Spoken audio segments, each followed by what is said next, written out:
welcome back. We've changed our subject, or we just moved on to another part of the first subject.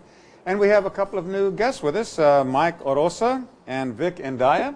Thank you very much for being here. Good day, And we're going to start this by explaining what's going to happen, or what's are they trying to do to your trees in Blueridge.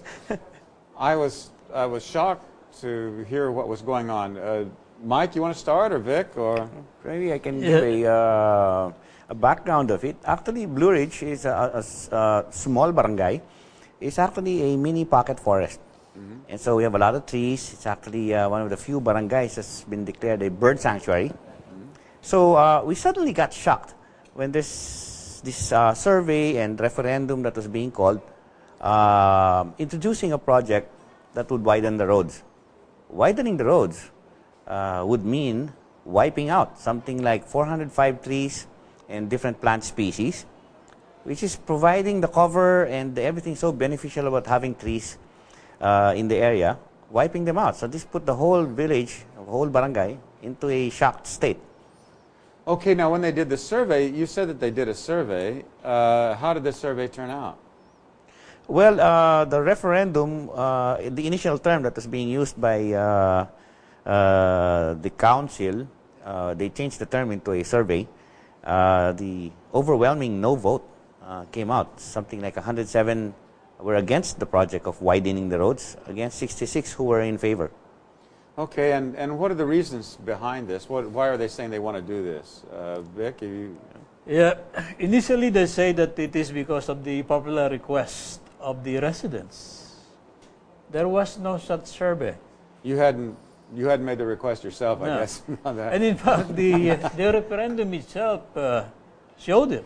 107 saying no, and 66 saying yes. What's the rationale for doing it, though? We don't know. Really?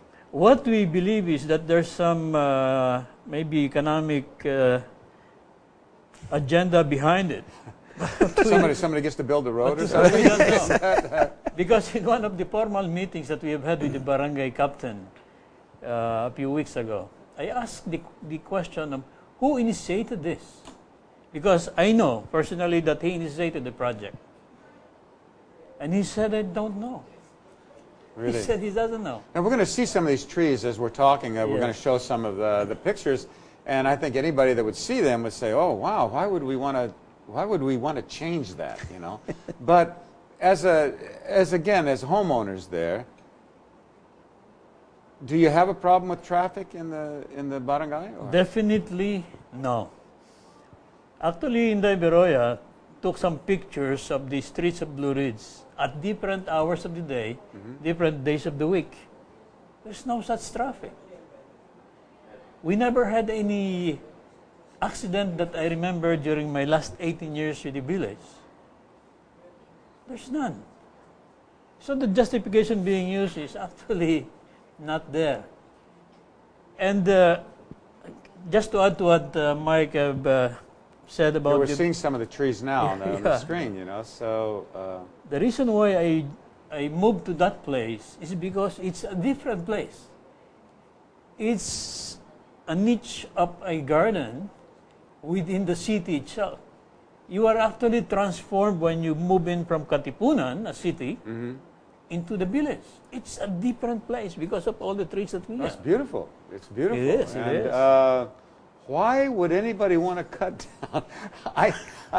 I see cars, but I don't see a big problem. It looks like, you know, if people are driving slowly, as they should in a subdivision anyway. That's correct. If you widen the roads, does that mean they're going to be actually driving faster, probably? Yes, most probably.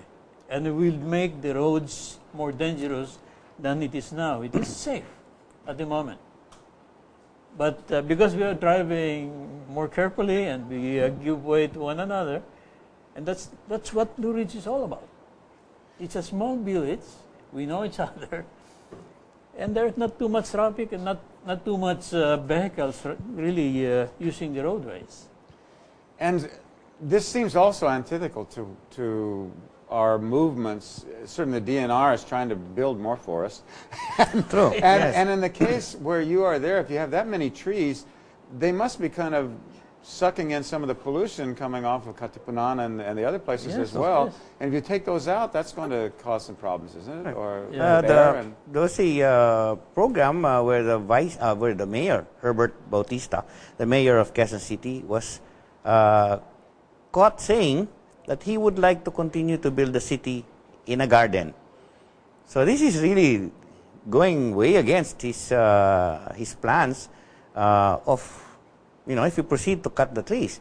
And one of the most significant observations of any visitor in Blueridge notices is the immediate temperature drop when you come into the village. Right, because you're coming down off of Katipunan there. Katipunan, which is bare, and right. then it's pretty hot out in the streets. Right. And then when you come into a pocket forest, which is Blueridge, there's an immediate temperature drop. So it's a nice place to walk around. The trees have been computed to have taken in something like 500 Metric tons of carbon dioxide in their lifetime, which is about 15 to 20 years. About 405 trees have probably taken in 1.6 billion liters of water. So if you remove all of those, it's going to be terrible. Yeah, and demographically, you're on a slope there, right? We're Or a slope. hill. And you can just imagine the erosion that will be caused by the cutting of these trees. It will endanger not just the roadways, but the houses and the residents of the village. And when erosion starts, you cannot stop it. Not very easily. Not no. very easily. That area, the Marikina area, took a big hit during Ondoy. The places that were down below that were devastating, and many lives were lost there because of the flooding, I think. To add, of course, the fact that we are near the earthquake fault line, which is the famous Right along the Marikina river. fault line. So if we're supposed to be preparing for the big one, the big earthquake, then the FIVOX has recommended time and again to keep planting trees. Right. Yeah, And here comes a group that wants I to haven't remove heard anybody that wants to cut down trees lately. That's why I'm a little surprised except about this one. But no, that's why I'm a little bit surprised.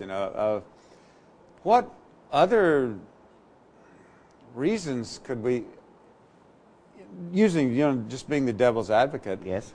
If you have another Ondoy where you have really strong winds, doesn't that endanger people by the trees blowing down or blowing away? Or Yes, if you don't maintain and manage the trees that you have in the place, in the village. But if you prune the trees before the start of the rainy season, before the advent of the typhoon season, then that should not be a problem. and that's the responsibility of the Barangay. barangay to Yes. do.